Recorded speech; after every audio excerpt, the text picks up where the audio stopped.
2 shot 3 take 5 action.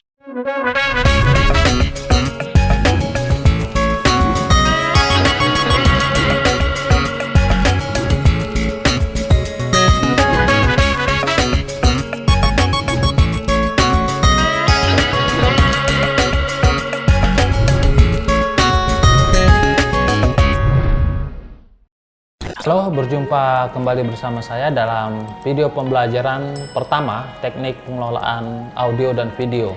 Pada video pertama ini kita akan membahas sebuah materi tentang proses produksi multimedia. Sebelum saya menjelaskan materi pada video pembelajaran ini, terlebih dahulu saya akan menjelaskan apa sih tujuan kita untuk belajar bab ini.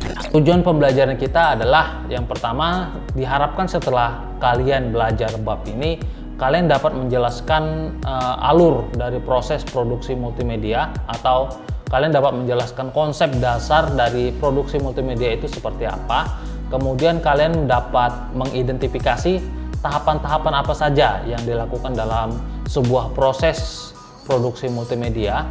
Kemudian yang ketiga itu kalian diharapkan dapat membuat sebuah alur proses produksi produk multimedia. Nah, kalian perhatikan peta konsep di samping ini. Ini adalah materi yang akan kita pelajari selama pembelajaran di KD 3.1 ini, yaitu judul umumnya itu adalah proses produksi multimedia. Jadi proses produksi multimedia itu nanti akan kita pecah lagi materinya, yaitu yang pertama itu pemahaman dasar produksi multimedia. Pemahaman dasar produksi multimedia ini kita memahami konsep multimedia itu secara umum.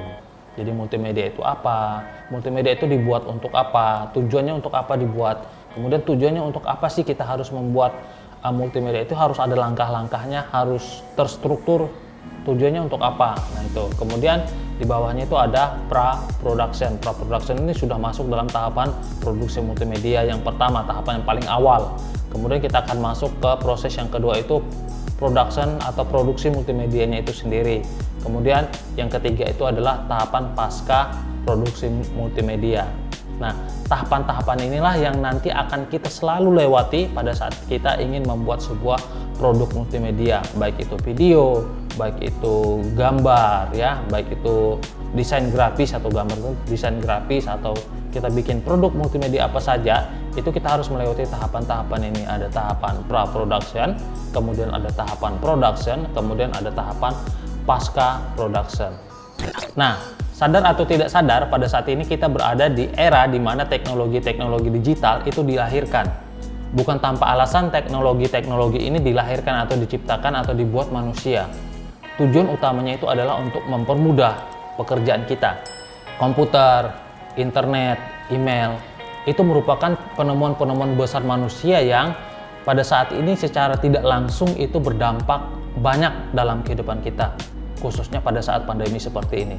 Jadi teknologi-teknologi ini membantu sekali dalam melakukan pekerjaan kita, baik itu pekerjaan sekolah, baik itu pekerjaan kantor, ataupun kalau kita sedang bosan, kita butuh hiburan, itu juga membantu sekali. Nah, sekarang kita kembali ke multimedia.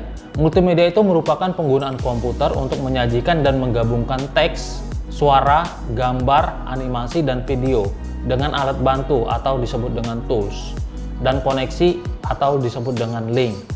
Sehingga penggunaan itu dapat bernavigasi. Navigasi itu ibaratnya itu dia saling terhubung, ya. Kemudian saling berinteraksi, berkarya, dan berkomunikasi. Jadi multimedia itu kita pahami seperti ini. Banyak media atau banyak alat yang kita gunakan untuk tujuannya untuk apa? Untuk menyampaikan sebuah informasi ataupun pendapat, ataupun untuk menyampaikan berita dan lain sebagainya. Medianya apa saja? Media salah satunya yang kita gunakan adalah media komputer.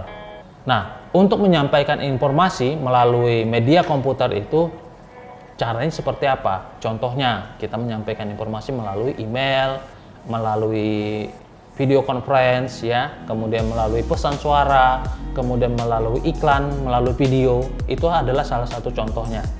Multimedia itu sudah digunakan hampir di berbagai sektor kehidupan kita, mulai dari individu, rumah tangga, kemudian bisnis, kemudian organisasi pemerintahan, kemudian organisasi profit dan lain sebagainya. Digunakan untuk apa? Digunakan untuk pekerjaan, ya. Misalnya di pemerintahan, multimedia digunakan untuk sarana untuk menyampaikan informasi kepada masyarakat, atau misalnya secara individu multimedia kita gunakan sebagai hiburan. Misalnya di perusahaan-perusahaan yang berorientasi profit itu digunakan sebagai sarana untuk publikasi atau marketing untuk menyampaikan pesan kepada konsumen mereka. Nah, jadi sekarang pertanyaannya, bagaimana proses pembuatan produk multimedia ini? Pembuatan sebuah produk multimedia itu dilakukan secara profesional, tidak asal-asal buat saja. Nah, dalam pelaksanaannya, proses produksi video itu harus melalui standar operasional. Standar operasional ini dilakukan tujuannya adalah untuk memanajemen produksi agar lebih baik dan terperinci, sehingga tidak ada proses yang terlewatkan dalam pembuatan sebuah produk multimedia, sehingga prosesnya berjalan sesuai dengan rencana, kemudian tidak ada langkah atau step yang dilewatkan, kemudian produknya selesai tepat waktu. Ketika kita produksi sebuah produk multimedia sesuai dengan SOP yang sudah ditentukan, yang sudah kita buat, itu kita tidak akan membuang-buang waktu dalam pengerjaan kita. Nah, ketika kita lihat dari prosesnya, merekam sebuah video itu sangat mudah. Video-video yang direkam seseorang tanpa melewati proses produksi itu dikatakan video amatir. Nah, guna melakukan sebuah produksi multimedia yang secara profesional, ada tahapan-tahapan yang harus kita lakukan atau harus kita lewati sebelum video itu kita publish atau kita kirimkan atau kita berikan kepada orang yang nanti akan menonton videonya atau menikmati hasil video yang kita buat. Ada tahapan-tahapannya, inilah yang nanti akan kita pelajari. Nah, sebelum kita mempelajari tahapan-tahapan ini, terlebih dahulu kita harus mempelajari produk multimedia. Apa saja produk multimedia? Produk multimedia itu dikategorikan menjadi dua. Yang pertama itu adalah multimedia content production dan yang kedua itu adalah multimedia communication.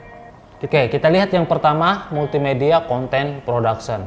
Multimedia content production ini merupakan sebuah penggunaan dan pemrosesan beberapa media yang berbeda seperti media teks, gambar, audio, animasi, kemudian media interactivity untuk menyampaikan informasi atau menghasilkan sebuah produk multimedia.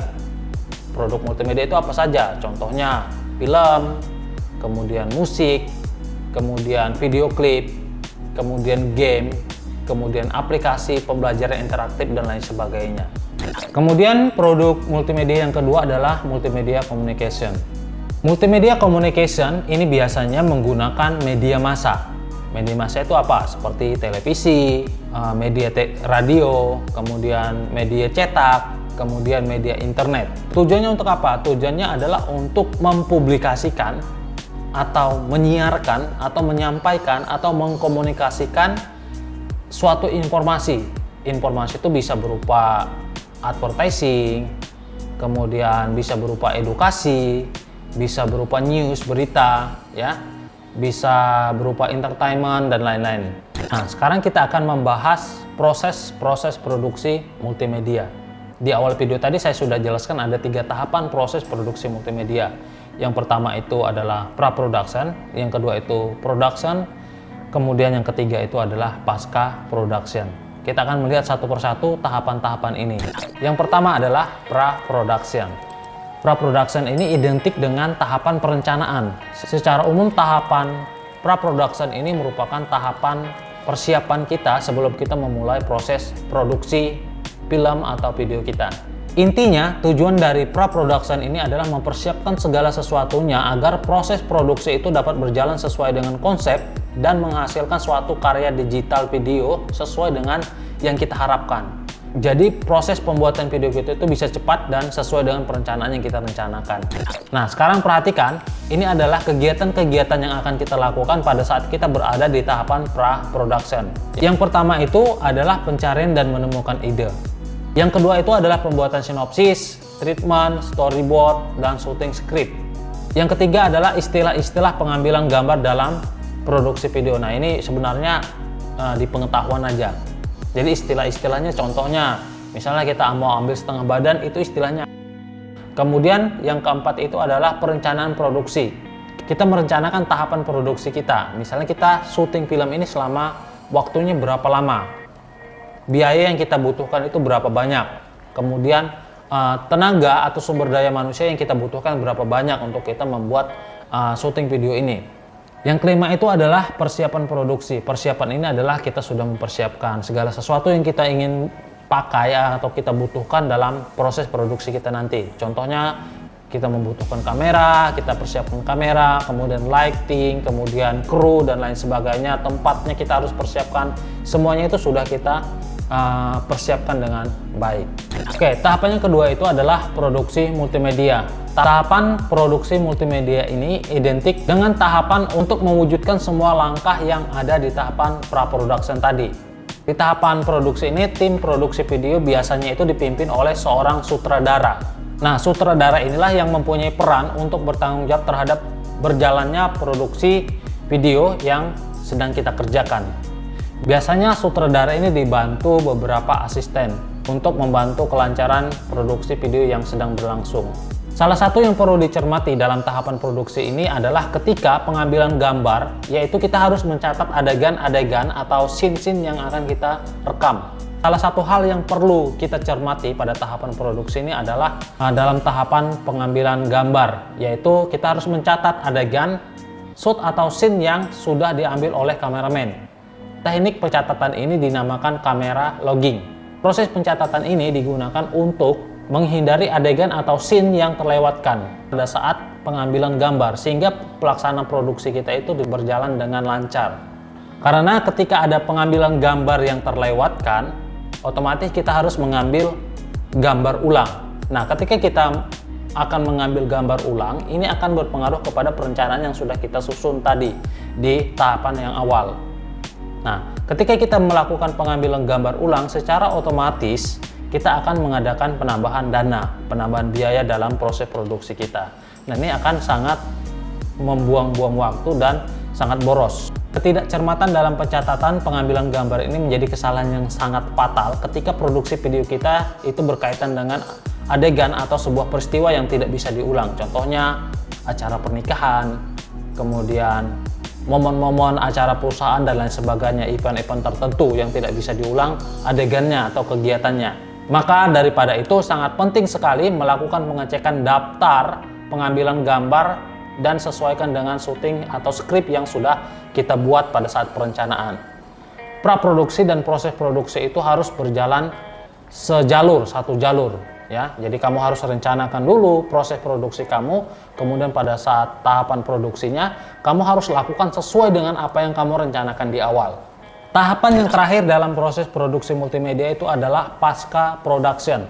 Tahapan pasca production ini merupakan tahapan akhir dalam produksi sebuah produk multimedia, sehingga dia menghasilkan video atau produk multimedia yang siap disajikan atau didistribusikan atau di-share ke orang lain. Dalam proses pasca produksi ini diperlukan software editing dan perangkat editing yang memadai untuk melakukan proses editing. Salah satu software developer yang bisa kita gunakan untuk editing itu adalah dari Adobe, yaitu bisa kita gunakan Adobe Premiere, Adobe After Effects, ya, dan lain sebagainya. Sederhananya, pada tahapan pasca produksi ini kita melakukan editing terhadap video yang sudah kita rekam sebelumnya pada tahapan produksi tadi. Editingnya. Nah, editing di sini ada dua jenis, ada editing offline dan editing online. Nah, editing ini pun kita harus berdasarkan skrip yang sudah kita buat di awal tadi di tahapan pra-production. Nah, di dalam proses editing ini ada tahapan-tahapan lagi yang harus kita kerjakan. Untuk lebih detailnya, materi yang akan kita bahas ini akan saya jelaskan pada pertemuan kita selanjutnya, yaitu di Meet. Nanti saya akan jelaskan secara detail tahapan-tahapan ini apa saja yang harus kita lakukan. Nah, di akhir video ini tidak lupa saya mengingatkan kalian untuk jangan lupa mengerjakan resume dari video ini. Setelah kalian kerjakan, kemudian kumpulkan di Google Classroom yang sudah saya tentukan. Waktu pengumpulan sudah saya jelaskan di Google Classroom, silahkan kalian cek kapan batas waktu pengumpulan resume ini. Pada pertemuan selanjutnya, saya akan mengadakan tanya jawab dan saya akan menjelaskan materi ini lebih detailnya. Terima kasih, tetap bersemangat.